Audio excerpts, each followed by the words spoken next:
이런 행동이 꼭 나이 많은 분들만이 그러는 것이 아닌 젊은 20대, 30대에서도 많이 하고 있는 행동들입니다.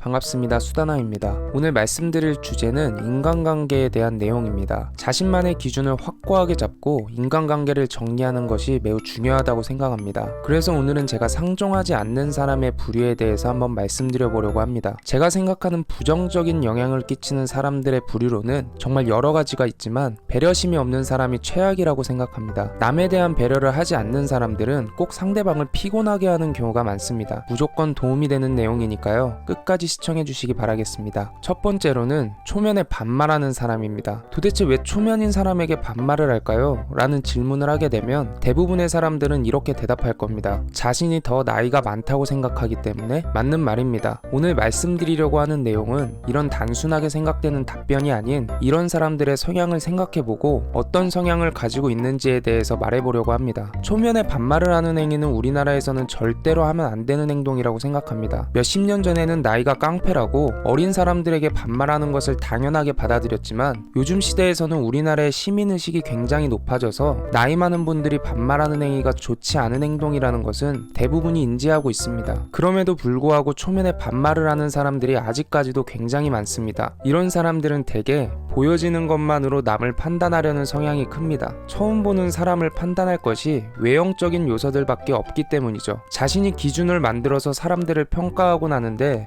외모, 스타일, 돈과 같은 것들이 있습니다. 또한 자신의 기준으로 자신보다 부족하다고 판단되는 사람들은 철저히 무시해버립니다. 초면에 반말을 하는 행위 자체가 상대방을 존중한다면 할 수 있는 행위일까요? 절대로 그렇지 않습니다. 또한 약자에게 강하고 강자에게 약합니다. 이런 부류의 사람들은 자신보다 부유해 보이고 사회적 지위가 있는 사람에게는 절대로 반말을 하지 않습니다. 또한 내로남불인 경우가 많죠. 자기가 반말하는 것은 괜찮고 남이 자신한테 반말하면 난리가 납니다. 저는 초면에 자신이 나이가 더 많다고 반말하는 사람들은 상종도 하지 않습니다. 대부분 꼰대인 경우가 많기 때문이죠. 두 번째로는 술을 강요하는 사람입니다. 주변 친구들이나 직장 상사들 중에 꼭 이런 사람들 한 명씩은 있죠. 제가 이런 사람들을 상종하지 않는 이유가 바로 강요입니다. 특히나 술을 강요하는 사람들은 꼭 술뿐만이 아니라 모든 것들을 강요합니다. 술을 강요하는 사람들은 권위의식이 강한 사람들이 많은데 자신의 기준에서 벗어나는 행동을 굉장히 싫어합니다. 술을 강요하는 이유도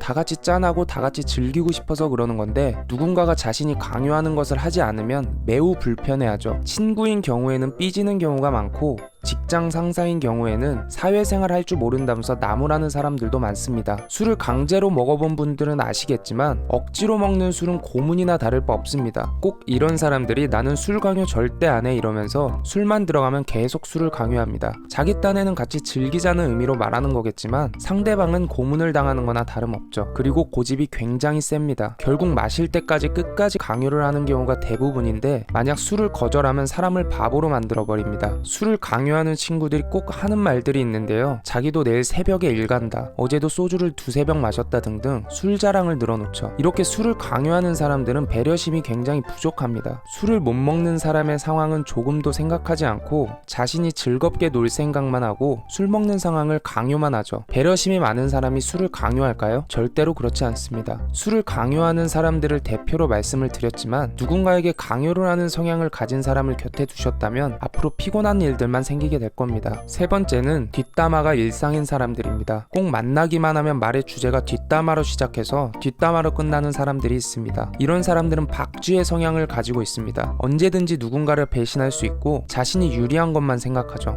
자신에게 조금만 마음에 들지 않아도 겉으로는 웃고 뒤에서는 뒷담화를 합니다. 이런 사람은 자존감이 낮고 질투심이 많은데 겉으로는 자존감이 높은 척을 하지만 사실상 자존감이 바닥이죠. 자신이 가지지 못한 것들에 대해서 열등감이 크고 열등감의 분함을 누군가를 험담하면서 자신을 합리화하려 듭니다. 찌질한 자신을 숨기기 위해서 남을 씹어대면서 자존감을 높이는 것이죠. 남이 잘 되는 것을 보지 못하고 칭찬에 인색하며 누군가가 안 좋은 일을 당했을 때는 겉으로는 위로해주지만 속으로는 웃고 있을 겁니다. 언젠가는 나도 뒷담화의 주인공이 운명이 될 수 있다는 것을 꼭 잊지 않으시길 바랍니다. 오늘 제가 말씀드린 상종하지 않는 부류의 사람들은 사실 이 세 가지보다 훨씬 많습니다. 인간관계를 맺으면서 여러분들은 분명히 이런 부류의 사람들을 한 번쯤은 만나보셨을 건데 20대 초반에는 그저 만나서 노는 것만이 즐거워서 친구들과 주변 사람들을 가려서 만나지 않았다면 20대 중후반이 되다 보면 인간관계에 대해서 큰 고심을 해볼 필요가 있습니다. 이런 사람을 주변에 가까이 두게 되면 자신도 모르게 물들게 되는 경우가 많기 때문이죠. 그래서 애초에 이런 사람들을 거르는 능력을 가지시는 것이 매우 중요합니다. 주변에는 긍정적인 영향을 끼치는 사람들만 두시길 바라면서 오늘의 주제에 대해서는 여기까지만 말씀드리도록 하겠습니다. 오늘 영상이 유익하셨다면 많은 분들께서 이 영상을 보실 수 있도록 구독과 좋아요 부탁드리겠습니다. 감사합니다.